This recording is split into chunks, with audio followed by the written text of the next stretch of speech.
Amsterdam. Welkom bij the Eras Tour!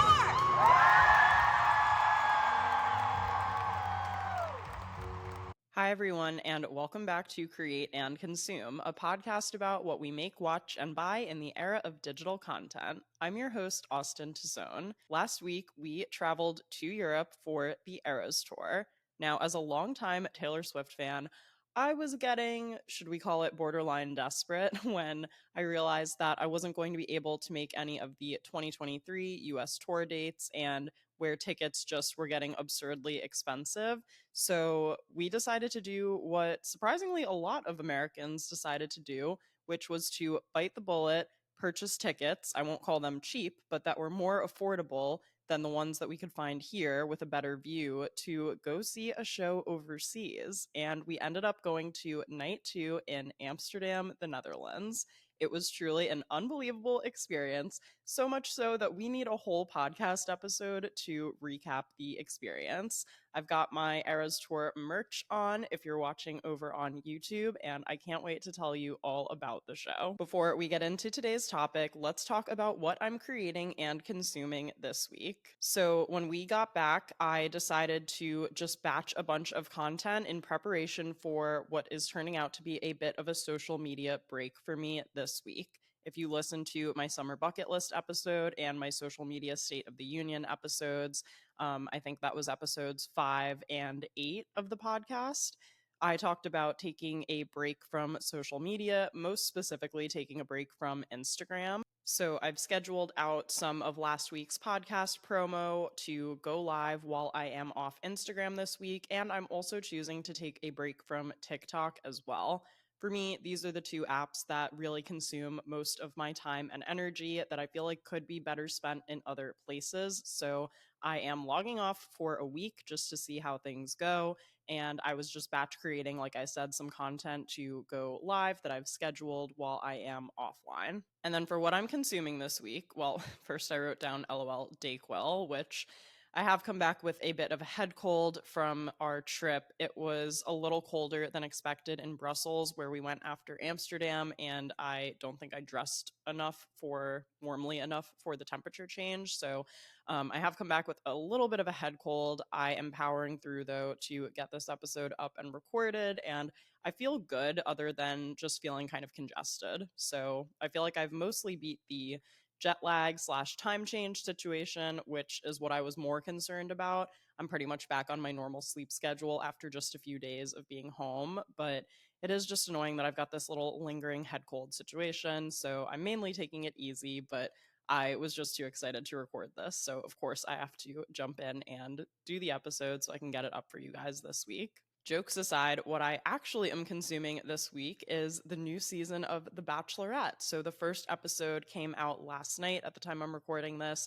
Jen is going to be the Bachelorette this season, and I think ABC did an awful job promoting her as the lead and getting us excited for her to be the lead. But I thought she was really cool on Joey's season, and I was excited for this season regardless of the bad job they did spotlighting what is going to make her a great bachelorette. And I think the first episode was proof that she is going to be a fantastic bachelorette.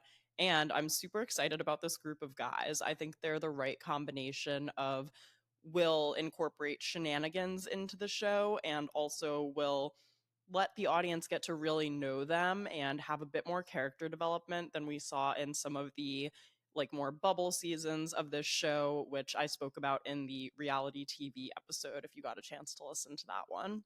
I think that any drama this season is going to be a little bit more lighthearted drama and not so much doom and gloom drama. I really feel like ever since Mike Fleiss left the show, there's been much more of a lighthearted tone. It seems like the people making the show actually like the show again, and I feel like the way it's being shot and edited is just a whole new thing. So again, if you have fallen off of the Bachelor franchise in recent years, for which I would not blame you, Joey's season was really fantastic that just aired, and then Jen's season now is definitely something I would add to your watch list. And with all that being said, let's get back to the Eras Tour. So Taylor Swift announced the Eras Tour last year, and I tried to get tickets for MetLife, but I was not able to get any, and they were just so absurdly expensive that I didn't end up biting the bullet. I would have basically gone alone or gone and just been waiting around in the parking lot to see if I could be let in. There were a lot of logistics, even with trains getting into Secaucus Junction and then to MetLife, where I would be commuting from in Hoboken, that just made showing up at the last minute and hoping for the best kind of impossible. So I wasn't able to see her when she came to East Rutherford, which is her like the biggest New York City area venue. That's where the New York Giants and the New York Jets play. It's actually only about a 15-minute drive from where we are in Hoboken, but I also didn't want to try to drive there and deal with the traffic at the time. So I kind of wrote off going at all in 2023. And I did see that she had released some tour dates for 2024. So when I was first looking at the tickets, I kind of had my sights set on, the shows in North America. Like, let's look at this continent first to see if we can make something work, because that would be the most convenient thing to do. So I was looking at the shows primarily in Indianapolis, Toronto, and Vancouver to try to see if there was something that I could make work. I feel like the whole situation of how Ticketmaster handled the Eras Tour will go down as one of the worst fan experiences ever that's happened. Even though I tried to get tickets as a verified fan, both for the East Rutherford show and for, like the Indianapolis show, and I think the Vancouver show too, I was not able to get on the ticket sales page, whatever you want to call it, the first time around. I kept getting put on wait lists, and it didn't seem like I was going to get off of wait lists, which meant I would have been looking at paying something like 1,500 just as a starting point before any fees and things like that for obstructed view seats or nosebleed seats that I could have done, I guess, but like it just felt so absurd to me. And the fact that I also would have been going alone made me a little nervous, like logistics wise. So I was just trying to figure out at first if one of those things was a possibility. And it kind of became more and more clear that that wasn't going to be the case. So I was just a little down in the dumps about the fact that there wasn't an easy way for me to just take an hour flight somewhere nearby, pay ideally under $1,000 for a ticket to this concert, and maybe just go by myself. So when that wasn't looking like an option, I went back to Andrew, my husband, and said, as you know, I have been really, really, really wanting to go see this concert. So what if we did go fly somewhere together to go see it, and we just, designated this as, I was like, I don't care. It can be my 30th birthday present. It can be our 1-year anniversary of being married present. Both of those things are in September, but, just again, incorporating planning ahead. I was like, is there any way we could make something like this work? And he sat down and we decided to like look at the options together and see if there was something that we could pull off. So, why did we end up choosing Amsterdam? Well, one thing is I have actually been to Amsterdam before. I went in 2017 with my friend Nora, and we had such a blast. We were only there for 48 hours, and then Andrew and I were also only there for 48 hours. So, it was kind of a quick trip. But even in the first time that I went with Nora, I remembered the city being just feeling very safe. Everyone was super friendly, and we found it pretty easy to get around using the above ground and underground metro system. So for that reason, I said, out of all the places we could go, I know they also have Uber worst case if we need to like actually Uber to the show. I was like, I'm pretty confident we can navigate it easily, that people will be helpful, and that we can get there and back safely, even if the show ends late. So that was one of the big pros of Amsterdam. The other big pro of Amsterdam was that she was there over 4th of July weekend, which was this past weekend at the time I'm recording this. So because of that, with Andrew's work, he actually had a half day on Wednesday and he had off Thursday. So the only day he would have needed to take off of work in order to make that happen was that Friday. And as for me, of course, I'm self-employed, but as long as I plan ahead and figure out things in advance, I feel comfortable taking time off as long as I am able to work ahead and kind of schedule things out so that it doesn't really feel like I'm not hitting what I consider to be like the most key parts of my content schedule each week. So for me, that's like a YouTube video, a podcast episode, a newsletter, and ideally a blog post. So once we kind of realized that 4th of July weekend would actually work out well, because we could do an overnight flight that Wednesday night and actually come back on Sunday, which might sound insane, but it is what we did.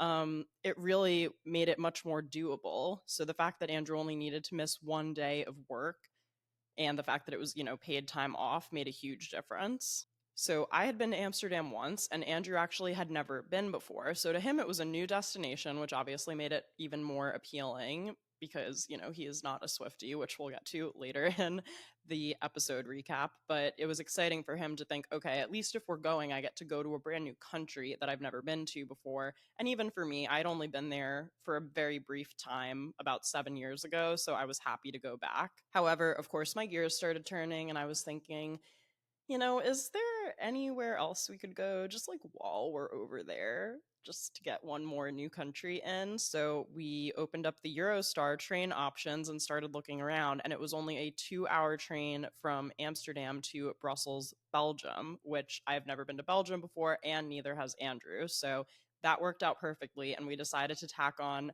Actually, I think it was less than 24 hours in Brussels to our trip. So what ended up happening was we flew out Wednesday night. So we arrived in Amsterdam early Thursday morning. We spent the whole day in Amsterdam on Thursday. We had Friday in Amsterdam, the concert that Friday night. So we went to the second night, July 5th, in Amsterdam. Then the next morning, we had a really early 7 a.m. train from Amsterdam to Brussels. We spent the day there, and then we flew home Sunday. Was this the most sane thing I've ever done? No, not by a long shot. Was it totally worth it and a lot of fun? Yes, it really was. So once we decided that Amsterdam was the best chance for us to go see the show, we decided to look at flights and try to figure out how we were going to get tickets. So I actually got confused because someone had DM'd me on Instagram about this. I thought for some reason that we were able to purchase tickets through Ticketmaster NL, but as it turned out, we actually purchased the tickets on StubHub. And then about 2 weeks before the show, I got an email from Ticketmaster NL that said your tickets are available. So we purchased them from someone else who had listed the tickets on StubHub, and we got the official Ticketmaster barcodes about 2 weeks before the show. If you're looking to go to any of the remaining 2024 Eras Tour shows, I probably would suggest the StubHub resale route just because StubHub is obviously a huge company. It's very trusted. There are a lot of policies in place to make sure that tickets are legit, that are being uploaded. Ours worked for us. Ideally, if you could purchase them through Ticketmaster, that would be great, but they seem to be sold out really quickly across all of the other shows within Ticketmaster. So we did end up going the StubHub route, like I said. I would just watch out for scams. I would watch out for anyone leaving comments on your Instagram posts or anyone DMing you things that look weird. Basically, just try to buy them from a verified seller if you are thinking about going. As far as some of the other logistics of getting to the concert and what we could bring, basically everything was listed on the website for the arena. I'm going to probably butcher the name, but we saw her at the Johan Cruyff Arena in Amsterdam. And pretty similarly to most other major cities, I would assume, their soccer stadium is basically a little bit outside of the city center, but it is off a public transit line. So I basically just looked up beforehand, which line would we need to take in order to get to the stadium and which direction was everything running, what were the names of the stops. So I researched all of that before we even started walking over, just so that we had everything for easy access. The metro system in Amsterdam was tap to pay, which made it super easy. So you tapped to pay when you entered the train, and you also tapped the same card as you exited the train, just so they could see that you came in and then you exited. We could have taken two trains and done a transfer, but basically I just had us walk to what the second train was because it was only about a 10-minute walk, and I was wearing sneakers, which is something I'll talk about when I talk about what we wore, and that just made it more straightforward, so we didn't have to worry about transferring within the tram system. We just had to basically walk to one train, take it there, and then take it back and walk home. I know for pretty much all of the shows in the US, you had to have a clear bag going into any of these stadiums, and the same might be true for the Canadian shows.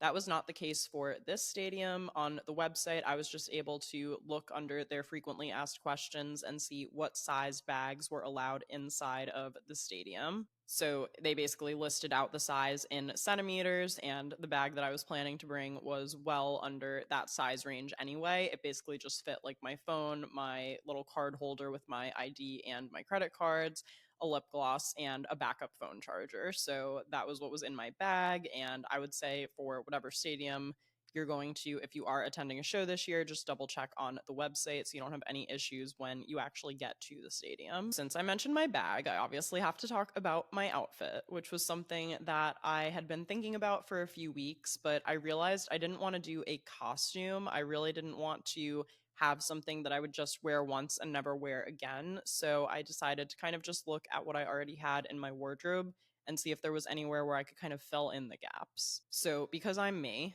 I actually already had this silver sequin fringe jacket just casually in my closet, as one does when they're a fashion content creator. And I got this from ASOS a few years ago. I think I got gifted it in the Fashion Week suite in like 2018, I want to say. So it's been in my closet for quite a while. I obviously just break it out for, special occasions. I think the last time I actually wore it out was when I did the Tin Man costume for Caroline's Halloween party in 2019, I want to say. So it's been a minute since the jacket had its moment, but that was just, in my mind, the perfect thing to wear to the Eras Tour. And it was a great thing, too, because it was much cooler in Amsterdam than it has been here, just like temperature wise. So it was actually good that I had this layer. I would also just say if you are planning on attending a show in the next few months, try to see what the average temperature would be there, because I didn't really anticipate how much further north Amsterdam was than here. So it worked out that I ended up having that layer to go over the dress that I wore. The dress that I wore, I got from Cezanne. Cezanne is extremely generous with me. They actually give me a credit, and I'm able to choose items pretty much each month from their website. So I was scrolling on their website looking for something to pick out, and I happened to notice this really cute tie t-shirt dress. So it's a cotton dress. It looks like a t-shirt material, and it has a tie at the waist that you can kind of cinch off. So it almost looks like a faux wrap dress. And they happen to have one in, I believe it's called Mauve on their website. And I will link my whole outfit in the show notes in case you want to go check out any of the details. And it was basically this beautiful purpley color. And to me, I saw it and I was like, that's Speak Now. That's perfect. I should just get that. But it's also something I can wear out and about, or to dinner with friends, or just to run errands, or do whatever, honestly. So I'm really happy that I made that purchase and that decision, but paired with the silver jacket, it really like worked nicely together and felt more dressed up.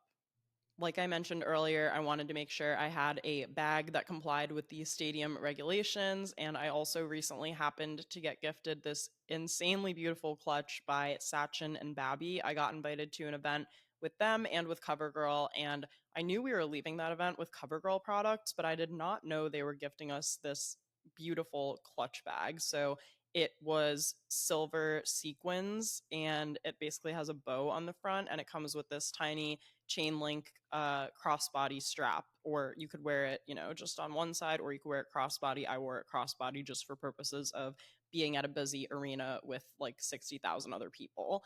And this is such a beautiful bag. I just cannot believe that this is my life, and that sometimes brands like give me shit like this. It's just so cool and unbelievable. So of course that happened to work out perfectly with the outfit too, and I would love to style the clutch again in the future, maybe with a more dressed down outfit like jeans and a t-shirt. But I looked at it and I was like, this is my Eras Tour purse. Like, I have to bring this with me. There's just no other option. So that bag worked out perfectly. It just barely fits my iPhone 15 Pro Max, I will say. So if you're thinking about getting it, just know that it like literally barely fits in the bag, but it does fit. And I wore my trusty high top Converse. I also did some hair gems that I bought on Amazon, and I made some friendship bracelets that I bought on Amazon too. And I had heard that we trade friendship bracelets at the Eras Tour, but it was so cool to actually get to experience that being there in person. I'm also really proud of the fact that I made this hairstyle come to life without the use of a curling iron. I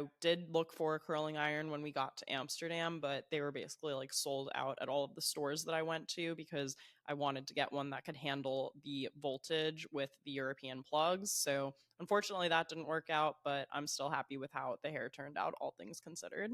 So when we actually arrived at the concert, we got on the metro and we got off at the stadium stop and started walking over. Basically, we just had to have our phones out with the QR code. I made sure to go to the Ticketmaster.nl website on Safari because I wasn't able to download the Ticketmaster NL app. I guess for some reason it was still registering my phone as a US phone number even when I was in Amsterdam, so it wouldn't let me download it there. But I was able to pull up my login information for Ticketmaster Netherlands on Safari and use it that way. They did say that we needed to have you probably know what I'm talking about. It's almost like a rotating barcode on the top that just says Ticketmaster. So they want you to use that and not just a screenshot of the ticket when you are entering the stadium. And for the entrance that we went into, we just had to scan the barcode and then it would light up green and you would walk through a turnstile. So it was pretty simple in terms of actually getting into the stadium. I did see some things on TikTok earlier that day about people in the VIP section having issues because I guess if you have a VIP ticket, you need the photo ID for whoever the lead booker was. So if you were going with your sister and she bought you the tickets, you would need to be there with her and her photo ID to get into the VIP section. So if anyone's VIP for any upcoming shows, just make sure that whoever your lead booker is has their ID with them. But we didn't have that problem in our section because, we were, I wouldn't call us VIP at all. I think we were in the second to last row of the stadium, but it didn't matter. It didn't matter because it was still amazing. When we got up to our area where our section was, I saw the merch line was not that bad. And I was so relieved to see that because so many people had been like, oh my gosh, I waited for 3 hours in the merch line, or I had to go earlier the day before because I wanted to make sure I got my stuff. So I was super grateful that we only had to wait about 30 minutes. So I looked at Andrew and was like, let's go get a drink and go stand in the merch line now and just be done with it. So it worked out perfectly. We had gotten in at about 5:15. Paramore came on to open at about 6:15, and then Taylor came on at maybe 7:20. So we were really only in the merch line for like 30 minutes. I got the white t-shirt with the colorful albums on it, as you might be able to see here. And I initially picked up a large because I knew I wanted it to be slightly oversized, but Andrew took one look at it when I held it up and he was like, that it looks like you're literally going swimming in it. So I ended up going for the medium, which is still nice and oversized. And I have to say, I'm happy with the quality of the t-shirt too, because I'm pretty sure this was 45 euros and it is like a nice thick material. It feels very just like sturdy and not like it's going to fall apart. I was like, if I'm going to be potentially overpaying for this t-shirt, it might as well be a really nice t-shirt. So I'm happy with the quality and I'm happy with what I picked out. While we were waiting in line for merch, this girl came basically like running right up to us and I thought she was going to start talking to me, but instead she started talking to Andrew and she was like, hi, excuse me, are you not a Swiftie, but you're here because your partner is a Swiftie and you're being supportive? And I started laughing. I was like, that's exactly what he's doing here, like literally. And she said, oh, because I made a bunch of friendship bracelets for, tonight. And I was thinking about like my girlfriend is not a Swiftie, but she's here with me anyway. And I made this bracelet that says not a Swiftie, but my girlfriend is. And so she just gave it to Andrew. And it was so funny because it was like perfect. And I just realized I actually forgot to tell you what Andrew was wearing, which was a shirt that I found on Etsy. I ran it by him, so he approved it and everything to wear to the concert. It's basically the lyrics from Antihero, but rewritten. So the Antihero lyrics are, it's me, hi, I'm the problem, it's me. The t-shirt said, it's me, hi, I'm the husband, it's me. So I think that that was the perfect thing for him to wear because he could just wear it with a regular pair of pants and he had his jacket over it because like I said it was a little colder there, but once he got in the stadium I feel like that was a good thing for him to be wearing, just to signal to all of the girlies like, yes guys, there is a straight man in the premises, but he is friendly and he understands the vibes and he is here just to be supportive and to enjoy the concert. But he certainly was not the only, husband, boyfriend, brother, dad, whoever that I saw at the concert. There were actually more of them than expected, but the lines for the female restrooms were still super long. So you can have a sense of what the main demographic at the concert obviously was. But every guy who was there was being cool and respectful, so we love to see it. It genuinely was kind of like being in Barbie world, which I appreciated.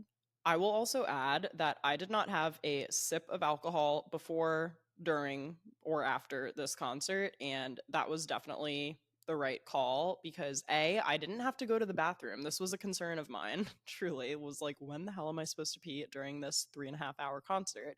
Shockingly, did not have to go to the bathroom at all, so I did not miss anything. But then also, considering like what we paid for these tickets and how much I love Taylor Swift, I was like, I will enjoy this concert stone cold sober, so I have no issues with that. Let's save some money anyway once we're in the stadium too. So I did not have any drinks at this concert and I have no regrets. Before Taylor came on, we got to see Paramore open, which was honestly such a throwback for me. I was in middle school when Paramore first started getting popular, and just so many of their songs are ones that I still remember today, and they also have some new, more recent hits as well. So it was great to get to see them live too, and basically like check another band off that I've now gotten to see perform. And Hayley Williams is just so cool. She was very grateful and gracious. She was like just so excited to be there. You could tell that the energy and the vibes were really good. Okay, so let's talk about the show itself. So she went on probably around 7:20, and I think she wrapped right before 11. The fact that it was that long and that we were able to see so many songs was really incredible. And I have been trying to avoid, and this has been borderline impossible, and I've failed at a few attempts of this, but I've been trying to avoid seeing too much of the Eras tour on TikTok specifically, because people will post, the surprise songs, and they'll post like, changes that were made. Oh, she's wearing this outfit tonight versus this outfit. What could that mean? And I've been really trying to avoid most of that. If I see a video, I just try to swipe past it as fast as possible because I wanted some part of this concert to still be a surprise. Okay. I don't think that's an insane thing to ask, but when it's been over a year of this concert being documented, it's hard for everything to be a surprise. So, for example, I knew that the clock was going to count down, and when it struck midnight, that the concert was going to begin, and I knew that Miss Americana was going to be the first song. It was actually kind of nice also that there ended up being some breaks basically between each set, because it gave me a chance to like sit down, have a sip of water, look at Andrew and be like, oh my God, I can't believe we're here. Like, I can't believe this. Like, it gave me some time to kind of soak it all in between sets, so to speak, or between eras. So I did like that, and I'm sure that also gave people who like actually did need to go to the bathroom a chance to go to the bathroom.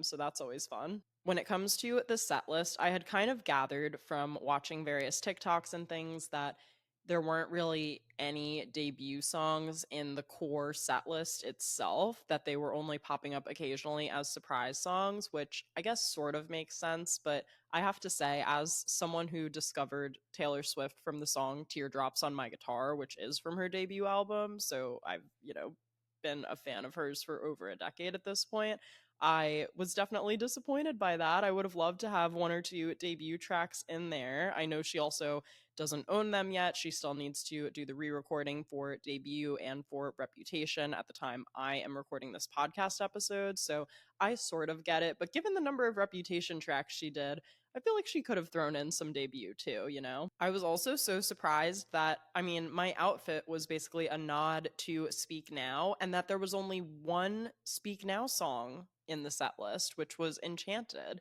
And I saw that before she introduced the Tortured Poets Department segment to the show, that she had Long Live after Enchanted, but of all the songs on Speak Now, too, I was just so surprised. Enchanted is obviously the one you want to include, but like there was no Mean, there was no, oh my gosh, there was no Sparks Fly. I don't know. I just felt like there could have been others in there, and I wish that that set had been a little bit longer and that some of the others had been a little bit shorter. Also, now that I've seen the Eras tour a few weeks ago, my friend Caitlin mentioned to me that she and a few of her friends were going to be making like their ideal Eras tour set list, and you could include, tracks from each of the eras, but it had to total, I forget if it was 44 or 46 songs. So now that I've seen the Eras tour, I want to make my own Eras tour set list of what I would want the 44 songs in the Eras tour like meat of the content to be,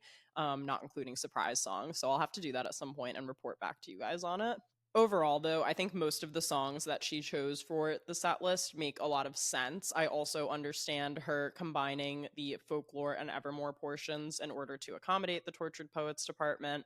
Although I will say folklore and evermore are probably like in my top 5 all time of Taylor Swift albums. So I would have loved to see a few more songs from those two portions performed live, but I understand that the vibe at the Eras tour is a little bit more like upbeat and like it's the bangers, it's the ones that you like scream together, it's the ones that you're dancing to. So I think that there was a good balance overall, and I understand why of everything those were the ones that kind of got like woven together a bit more, just given the kind of sister nature of the albums, as she likes to refer to them. Yeah, I just pulled up the set list here to take a look. I mean, obviously getting to see Cardigan, that was amazing, and Betty. I loved Champagne Problems live, and August, of course. My Tears Ricochet has the this is one of the things I did see on TikTok, the kind of motion she does with her cloak or with her dress, where it's like, and I could go anywhere I want, anywhere I want, just not home. Like, you know what she does? Like, she moves her dress around. Sorry for singing, by the way, and sorry for singing while I have a head cold. I know that's not exactly what your ears were hoping to hear right now, but I just feel like you had to visualize it with me, so there we go. Also, to hear the song Marjorie live was amazing. I couldn't get over how witchy Willow was. Like, I loved the visuals that accompanied that song, which was really fun. But yeah, I definitely wouldn't have minded a little bit more in that era being added to the show. Okay, I did also write down a couple of superlatives for the night. I thought that the most impressive vocals live were But Daddy, I Love Him and August.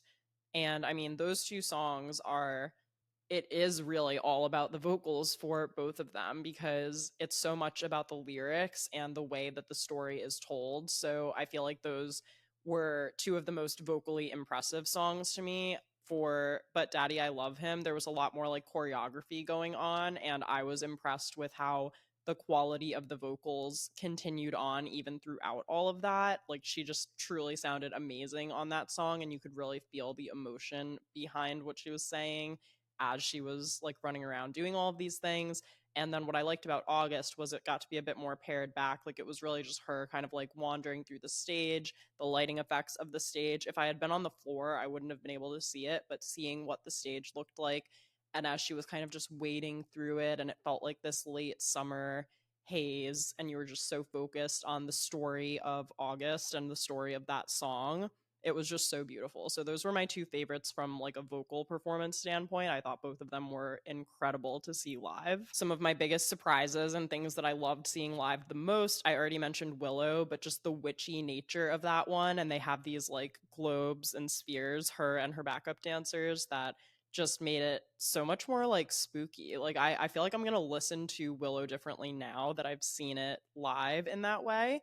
I also thought Down Bad and the visuals for that were kind of insane too. And it really makes you pay attention more to the lyrics, especially in the beginning. I feel like everyone knows the refrain of that song now, but in the beginning, when she says, like, did you try to beam me up? And there is a spaceship above her, it's just like makes it a much more powerful visual, and you really tune into the lyrics a lot more. I also thought seeing 22 live, where she hands out the hat to a member of the audience, like that just made me so happy. It was such a wholesome moment. So for every show, she hands out her hat to someone during the number 22, and usually it's like a young girl or whatever.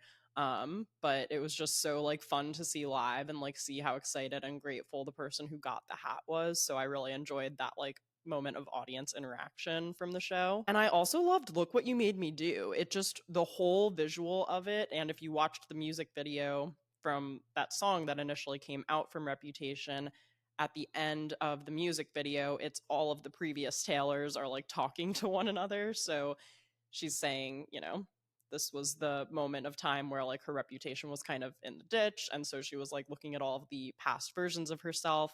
That's where we famously got the line, you know, the old Taylor can't come to the phone right now. And just to see the visual of all of the other Taylors on stage with her was so, so cool. So those were some of my favorites to actually see live, just from a holistic like being there in the room to experience them standpoint. And then I also wrote down most cathartic verses to scream in a stadium full of Swifties, which were obviously Cruel Summer and Who's Afraid of Little Old Me. I mean, there's just something so satisfying about shouting those lyrics as loudly as you possibly can, along with 60,000 other people. So those were really fun to experience live as well. And then, of course, I also got to see the 10-minute version of All Too Well, which is definitely one of my top 10 Taylor songs of all time. Although I will say, and this is no one's fault, but I did get distracted in the last 2 minutes of this song and I kind of zoned out a little bit, which I'm sad about because there was actually someone in the crowd who needed help. And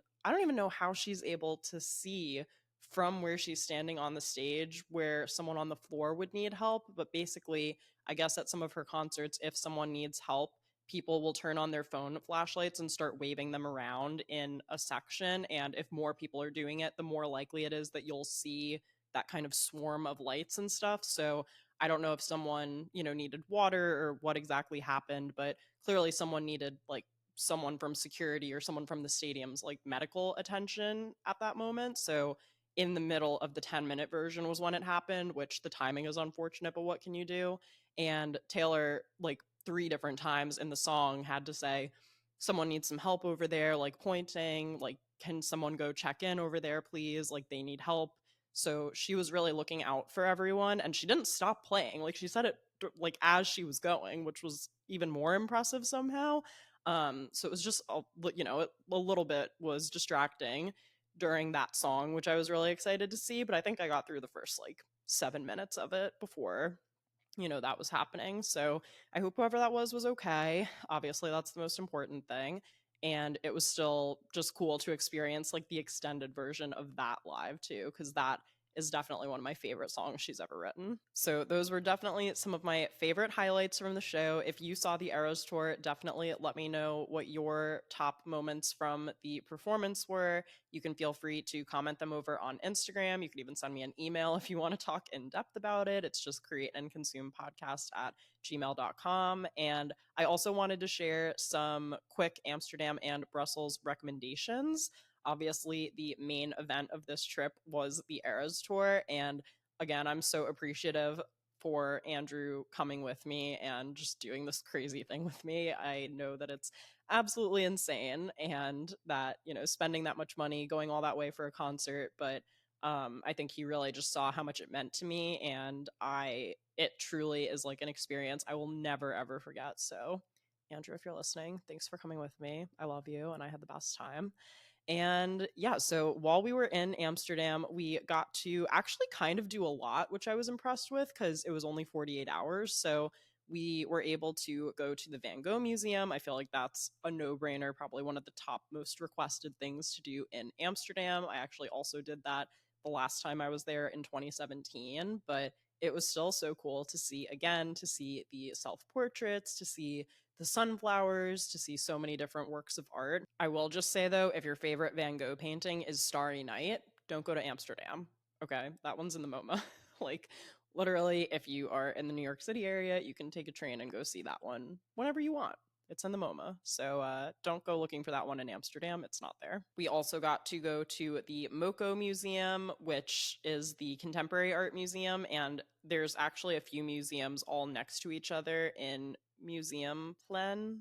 I think I'm saying that right, in Amsterdam. So the Rijksmuseum, which looks basically like a castle, it's this huge, beautiful museum. It's kind of like the Met of Amsterdam. The Van Gogh Museum, and then the MoCo, and I think there are even a few others, are all kind of within walking distance of one another. So we had our Van Gogh Museum tickets for 12:15 on the Thursday we got there, and we had a little bit of time in the morning. So I asked Andrew if he would be willing to go to the MoCo Museum as well. And I am so happy we did, you guys. It was in this cute house. It was just a few floors of artwork, but everything in there was amazing. We got to see Keith Haring, we got to see Banksy, we got to see Takashi Murakami, who's one of my all-time favorite artists. I've written papers on Murakami. I actually got to interview him when I worked at Nylon through a translator because he just speaks Japanese, but he makes some of my all-time favorite artwork. He's collaborated with fashion houses before, like Louis Vuitton, and I just love his commentary on society through his art. And it was so fun to get to see some of his kind of signature characters. I got to see a couple of Mr. Dobbs in person, which was exciting. Maybe I'll have to do a whole episode on like art history or just artists that I love, because that was actually my college major. And I feel like I never really have had a platform or like a place within my content to talk about it. So maybe that would make for a good podcast episode.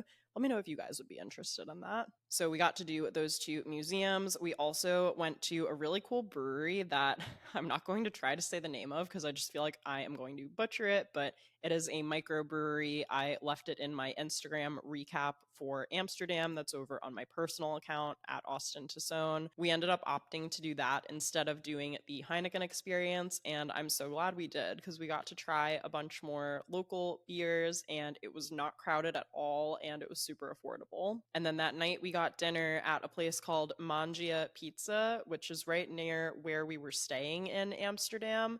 And this pizza was so good. Like, it reminds me of some of the wood-fired options that we have here in Hoboken and New York City. It namely reminded me of a New York City restaurant that closed a few years ago that I used to love in Brooklyn called Forcella. So if you are into wood-fired pizzas, that kind of Neapolitan style pizza, oh my god, it was so insanely good. I'm really happy we got to go there for dinner. The next day we did a canal cruise tour, so we got to hop in a boat and listen to an audio guide of a few key landmarks as we cruised around Amsterdam. That was through a company called Blue Boat Tours. It wasn't anything extraordinary. I think it would have been more impactful if we actually had a local guide pointing out stuff to us along the way versus this kind of pre-recorded audio, but it still allowed us to see a lot of the city and obviously to get in a boat on the canals themselves, which was pretty cool. And then that was all we had time to do pretty much Friday morning. We did pick up some Stroop waffles from a place called F.A. Stroop, I believe. So I also put that over on my Instagram. We both got these chocolate raspberry Stroop waffles that were honestly really good. Like, I can't say that I would crave a Stroop waffle outside of being in Amsterdam, but it was really delicious and I enjoyed it. And then, of course, that Friday night we went to the concert, but we woke up early Saturday morning and took the Eurostar train from Amsterdam Central Station to Brussels Midi Station. And once we got there, we were able to take an Uber to our hotel. We just stayed at the Marriott Grand Place, which was actually perfect. I can't say we spent more than like 2 hours total in this hotel awake between like we checked in, dropped off our stuff, and then went out for the day, and then basically like woke up there the next morning, checked out, and headed to the airport.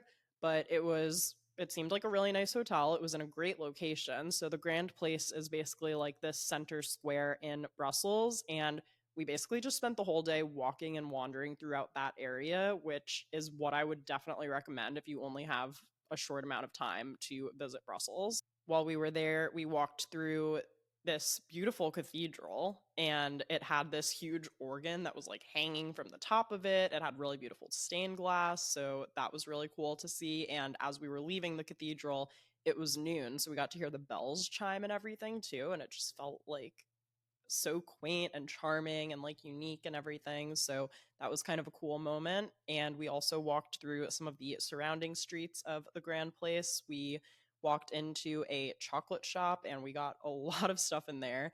I just got a couple of truffles, which was fun. Andrew got this like marshmallow chocolate thing too. So obviously Belgian chocolate is iconic, so we had to try some.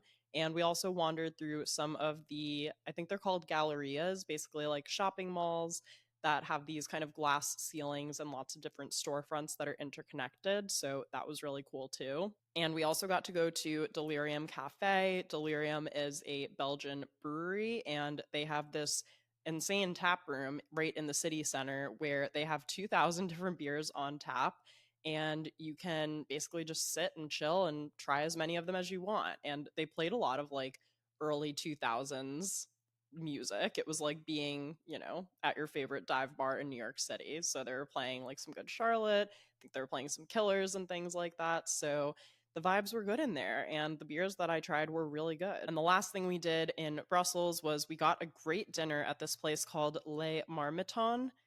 I believe I'm saying it right, LE space MARMITON.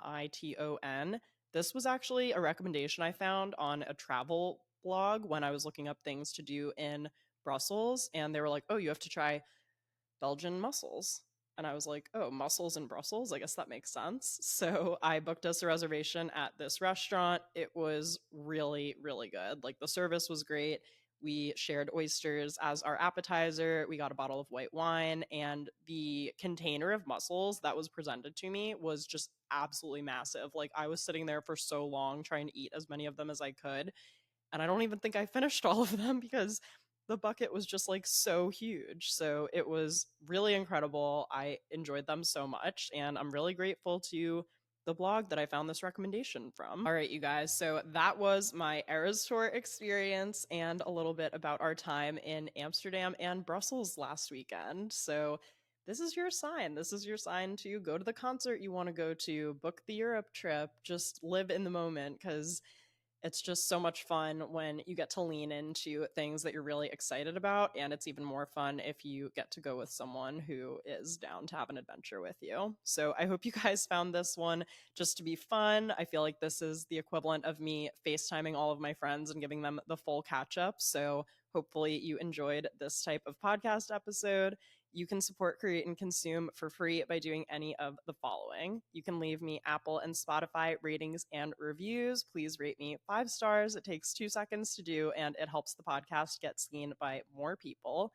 You can like, subscribe, and hit the notification bell if you're watching this podcast episode on YouTube. You can follow along at Create and Consume Pod on Instagram and TikTok. You could send this episode to a friend who might enjoy it, maybe a fellow Swiftie. And you can also check out createandconsumepodcast.com for episode recaps and more. Thanks for joining me, and I'll talk to you soon.